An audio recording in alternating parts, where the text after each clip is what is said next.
ज़रा सोचिए कि आपने मेहनत करके परीक्षा दी, लेकिन महीने दर महीने बीत जाते हैं और उसका रिजल्ट ही नहीं आता। अगर आपने मेरी पिछली कुछ रिपोर्ट्स देखी होंगी तो आपको पता होगा कि एसएससी सीजीएल का एग्ज़ाम जिसका नोटिफिकेशन 2018 में निकला था, उसका रिजल्ट आज तक नहीं आया है।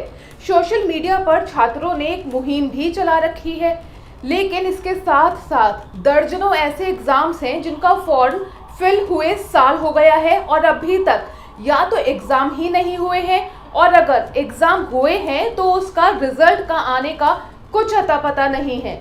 आखिर ये हो क्या रहा है और कोई इस पर बात क्यों नहीं कर रहा है? इसी पर मिलेगा आज का बिन मांगा ज्ञान।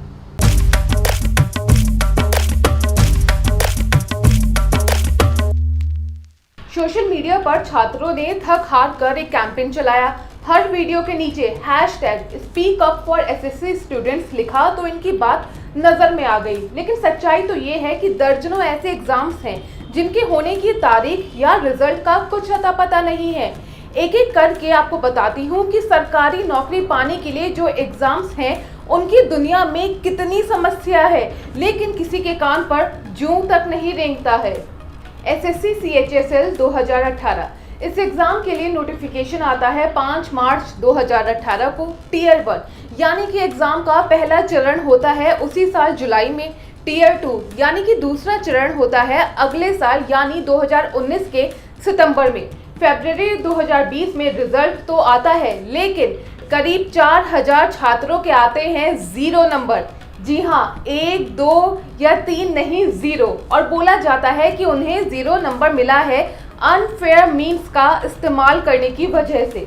इसके बाद हमेशा की तरह छात्र धरने पर बैठते हैं, जिसके बाद एसएससी ने जो अनफेयर मीन्स वाली पर्ची फाड़ी होती है उस तर्क को वापस ले लिया जाता है और रिवाइज्ड रिजल्ट निकाला जाता है। ज़रा सोचिए, अगर छात्र प्रदर्शन ना करते तब तो सच्चाई का किसी को कभी पता ही ना चलता। इसका मतलब तो कहीं ना कहीं यही हुआ कि अगर आपको सरकारी नौकरी चाहिए तो प्रदर्शन करना भी आना चाहिए। वैसे आपको बता दूं कि इस एग्ज़ाम का फाइनल चरण यानी कि टाइपिंग टेस्ट की फ़िलहाल कोई डेट अभी तक तो नहीं आई है और एग्ज़ाम के पूरे प्रोसेस को करीब 1.5 साल का वक्त हो गया है।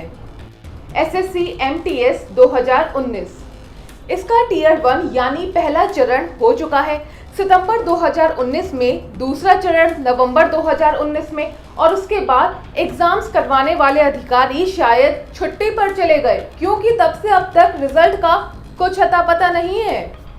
एसएससी CPO 2019, इसका टीयर 1 हुआ दिसंबर 2019 को और बाकी एग्जाम्स की तरह ही अब टीयर 2 यानी अगले चरण का कोई आइडिया नहीं है कि कब होगा। 2 सेकंड के लिए सोचिए कि क्यों ऐसा हो रहा है कि एक नौकरी की प्रोसेस 2-2 साल तक खिंचती ही चली जाती है। कहाँ है कमी? क्या सिस्टम बदलने का ये वक्त नहीं है, या अब इस घिसे पिटे सिस्टम में छात्र परेशान होते रहें और बाकी अधिकारी एसी की हवा खाते रहें? अब जरा इनकी बात सुनिए। यहाँ पे हर एग्जाम के 4 चरण हो गए, 4 से 5 चरण। पहले आप प्री निकालिए, फिर मेन निकालिए, इंटरव्यू निकालिए, फिर सुप्रीम कोर्ट, हाई कोर्ट निकालिए, फिर सुप्रीम कोर्ट निकालिए, फिर उसके बाद कम से कम 8-10 साल बाद अगर कुछ होता है, ऐसा कुछ रह जाता है जिसके बाद चीज़ें निकल के सामने आती हैं तो भी कुछ संभावना है क्लियर होने की। उससे पहले कोई औचित्य नहीं बनता कि चीज़ें बहाल हो जाएं। सच ही तो बोल रहे हैं। उत्तर प्रदेश में 69,000 सहायक शिक्षकों की भर्ती निकलती है, एग्जाम हो जाता है, कट ऑफ निकल जाता है, उसके बाद करीब 1.5 साल के लिए ये भर्तियां लखनऊ हाई कोर्ट में अटक जाती हैं, फिर हाई कोर्ट से क्लीन होने के बाद सुप्रीम कोर्ट में अटक जाती है।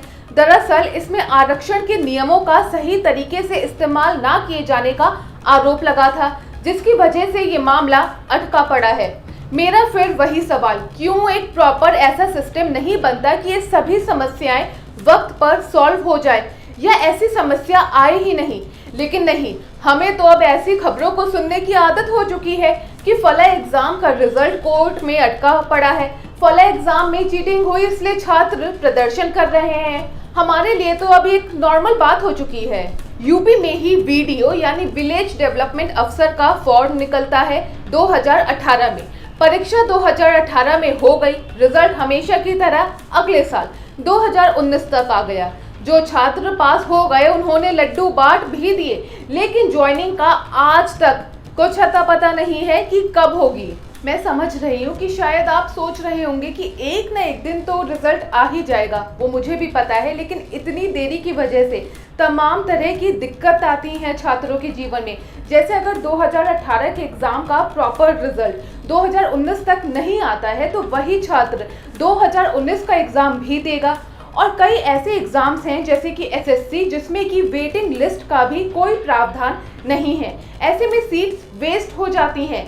उस गरीब छात्र को 1 या 2 नंबर से नौकरी नहीं मिल पाती है, जो शहर में आकर एक छोटे से 3000 रुपए के कमरे में गुजारा कर रहा है। उन छात्रों की मानसिक हेल्थ पर इसका असर पड़ता है। 2-2 साल तक सिस्टम में सड़ने के बाद उन्हें लगने लगता है कि कहीं हम में ही तो कोई कमी नहीं है जो ऐसा हो रहा है, कहीं हमने ही तो ज़्यादा बड़े सपने नहीं देख लिए थे। बिहार एसएससी इंटरमीडिएट का फॉर्म भरा जाता है 2014 में और प्रीलिम्स एग्जाम होता है 2018 में। 4 साल के बाद। मजाक चल रहा है यहाँ। 4 साल बाद तो मुझे ये याद नहीं रहेगा कि मैंने कभी कोई फॉर्म भी भरा था। बीपीएससी सिविल इंजीनियर की भर्ती की शुरुआत 2017 में हुई, लेकिन आज 2020 चल रहा है और इस प्रोसेस का कोई अंत नहीं हुआ है। बाकी इस दौर में जिसके पास भी नौकरी है वो अपने आप को बहुत ही खुशकिस्मत समझे। मैं तो कहूँगी कि मंदिर में नारियल वगैरह चढ़ाते रहे कि इस दलदल से निकल गए। बाकी तालियां और थालियां बजाते रहिए और अपनी राय कमेंट बॉक्स में देते रहिए। मैं एक कमेंट ध्यान से पढ़ती हूँ। एबीपी न्यूज आपको रखे आगे।